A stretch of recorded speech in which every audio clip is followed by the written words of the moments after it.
Hello students, आज हम आपके लिए SPLD क्लास की तरफ से अवतल दर्पण के लिए UV तथा F में संबंध का निगमन करने के लिए आए हैं।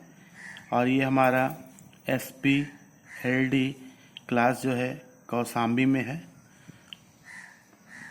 तो आप देखिए, सबसे पहले होता क्या है, ये हमारा अवतल दर्पण है, क्योंकि देखिए इसका कलई बाहर की ओर है और यहाँ मुख्य इसके समांतर एक आपतित किरण चलती है, दर्पण से टकरा के परावर्तन के पश्चात फोकस से होकर के चली जाती है।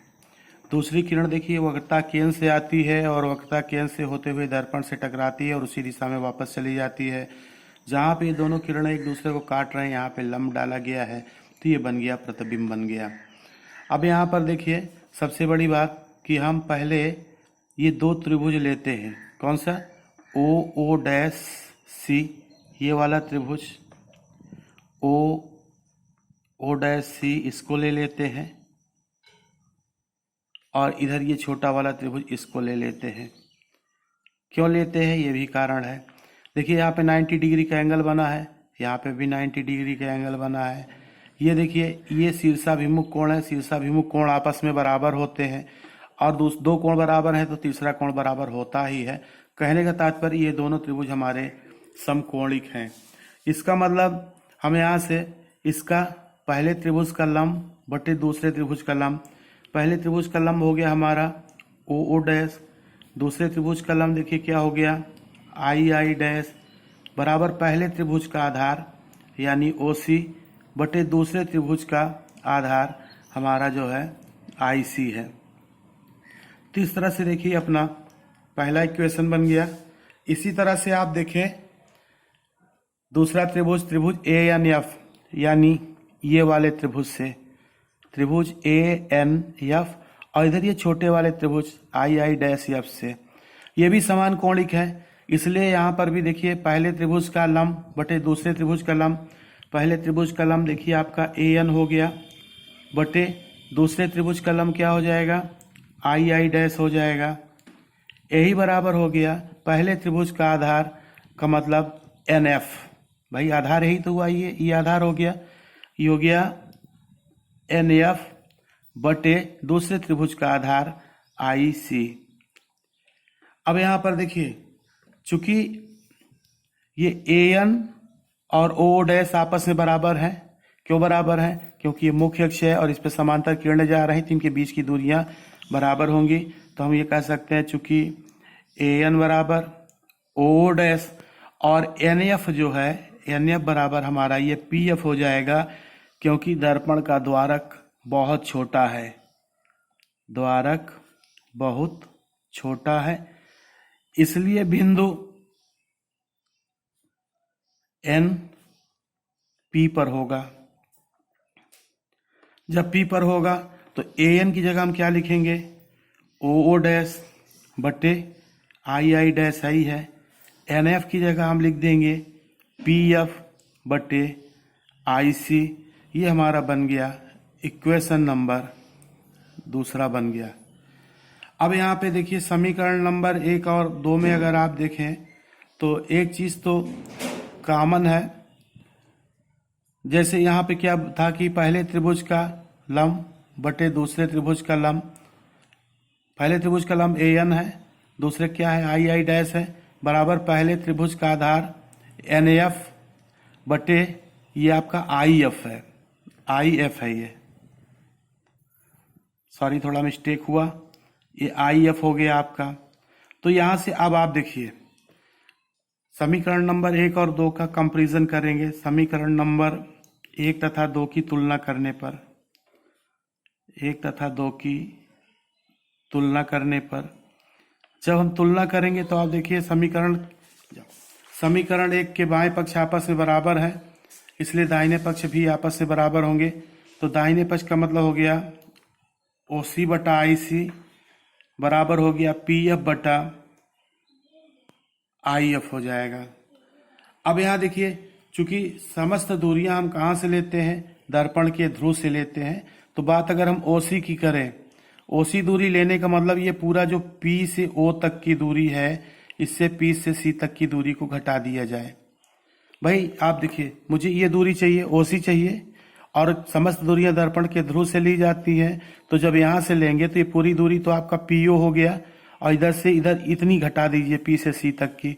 तो हम ओसी की जगह क्या लिख सकते हैं, पीओ माइनस पी सी बटे, अब आईसी, आईसी का मतलब ये दूरी लेनी है, ये दूरी का मतलब इतनी पूरी दूरी में से इधर की दूरी घटा दें तो ये क्या हो जाएगा, P C minus P I, ये हो जाएगा P C minus P I. कैसे, आप समझिए, मुझे दूरी आई सी चाहिए, इतनी दूरी इधर से मतलब नहीं है, ये चाहिए आई सी चाहिए, ये दूरी का मतलब यहाँ से जब पी से सी तक की दूरी ले लें और ये पी से आई तक की दूरी को अगर आप किसी तरह से हटा दो, मिटा दो, तभी तो इतना बचेगा। इसका मतलब पी से सी तक की दूरी में से पी से आई तक की दूरी को माइनस करेंगे। पी एफ से बोलेंगे नहीं क्योंकि ये तो दर्पण के ध्रुव से ही है।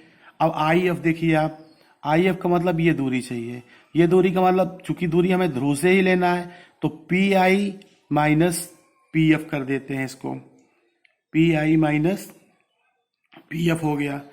अब आप देखिए यहाँ पे मान उठा के रखते हैं, पी से ओ तक की दूरी मतलब दर्पण के ध्रुव से वस्तु तक की दूरी को हम यू कहते हैं, तो ये हमारा यू हो गया, माइनस पीसी, पीसी का मतलब दर्पण के ध्रुव से वक्रता केंद्र तक की दूरी, इसको हम पी से सी तक की दूरी को आर कहते हैं, इसलिए इसको हमने आर लिख दिया, बटे पीसी आपका आर हाई है, माइनस पी से आई मतलब दर्पण के ध्रुव से प्रतिबिंब तक की दूरी को हम वी कहते हैं, इसलिए हमने वी लिख दिया। अब यहाँ पी एफ दिया है, पी एफ का मतलब दर्पण के ध्रुव से फोकस तक की दूरी को एफ कहते हैं, एफ कर दिया, और ये ध्रुव से प्रतिबिंब तक की दूरी आपका वी है ही है, और पी एफ का मतलब आपका फोकस दूरी से है, एफ है। लेकिन आप देखें ये समस्त दूरियां दर्पण के ध्रुव के बाईं ओर है, इस तरफ है ना, या हम ऐसे भी कर सकते हैं कि आपतित किरण के विपरीत दिशा में दूरियां हैं, इसलिए सारे मान आपके माइनस में होंगे, सारे मान माइनस में लिए जाएंगे, क्योंकि ये दर्पण के ध्रुव के बाईं ओर की दूरियां हैं और दर्पण के ध्रुव से बाईं ओर की दूरी आपकी माइनस में होती है।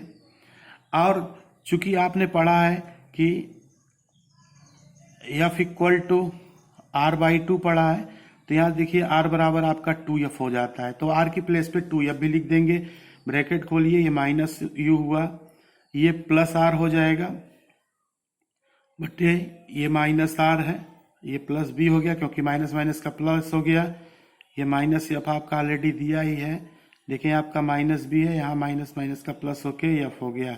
अब आर के प्लेस पे 2f लिख दें तो u प्लस ये 2f हो गया, बटे जैसा चिन्ह है चिन्ह वैसे ही रखेंगे, केवल आर की जगह 2f मुझे लिखना है और कुछ भी नहीं करना है। अब आप देखिए तिरछा गुणा करिए, पहले आप माइनस बी से इधर करिए माइनस यू में, तो माइनस माइनस का प्लस हो गया, यू और वी का गुणा करेंगे तो आपका यू वी हो गया, फिर देखिए माइनस से ये प्लस है, माइनस प्लस का माइनस हो गया, और 2f और v का गुणा करें तो आपका 2vf हो गया।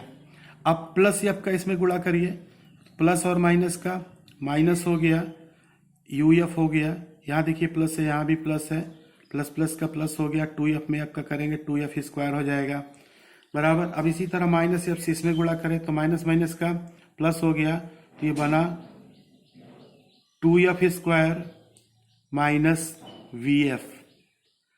अब आप देखिए कि माइनस वाले पद को उधर लेके चले जाइए, तो ये अपना uv है, और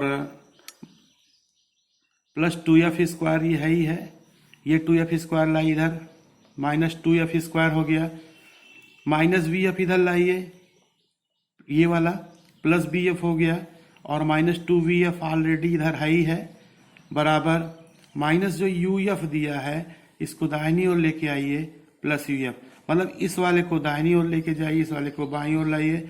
यहाँ देखिए 2f स्क्वायर से 2f स्क्वायर आपका कैंसिल आउट हो गया। अब फिर क्या बचा, ये uv माइनस vf, 2vf में से प्लस bf घटाइए, माइनस bf हो गया, बराबर uf, या ये ub बराबर यही इसको इधर लेके चलिए आइए, U F plus V F, चूंकि माइनस है इधर आएगा प्लस होगा। अब लिखेंगे पूरे समीकरण में यू वी एफ का भाग करने पर, पूरे समीकरण में यू वी एफ का भाग करने पर जब हम भाग करेंगे तो हो गया यू वी बटा यू वी एफ बराबर यू एफ बटे you V F plus V F बटे यू वी एफ। आप देखिए यू से यू कैंसिल हुआ, वी से वी कैंसिल हुआ, यहाँ यू से यू कैंसिल हुआ, एफ से एफ कैंसिल हुआ, यहाँ वी से वी कैंसिल हुआ, एफ से एफ कैंसिल हुआ। तो क्या बचा हमारा बचा 1/f बराबर 1/v प्लस 1/u। यही हमारा जो है अवतल दर्पण के लिए फोकस दूरी का सूत्र हो गया। तो इस तरह से आप देखें बहुत आसानी से इसको आप हल कर सकते हैं, कोई विशेष दिक्कत होने वाली नहीं है। और रही बात लिखने की तरीके की, तो इसको आप ऐसे भी लिख सकते हैं। ये यहाँ से आप देख सकते हैं कि माना XY एक अवतल दर्पण है, ये पूरा लिखा हुआ है, आप इसको देख करके कर सकते हैं, बहुत अच्छे से कर सकते हैं। और आपका सॉल्विंग की बात है, ये आप देख सकते हैं। यहाँ पर मैंने अभी आपको करके यही चीज़ अलग से मैंने पेज पे आपको करके दिखाई भी है, और मुझे लगता है कि सबसे बढ़िया तरीका ये है, इसी को आप कर लें। बहुत सुंदर, बहुत आसान है। Thanks for watching, thank you.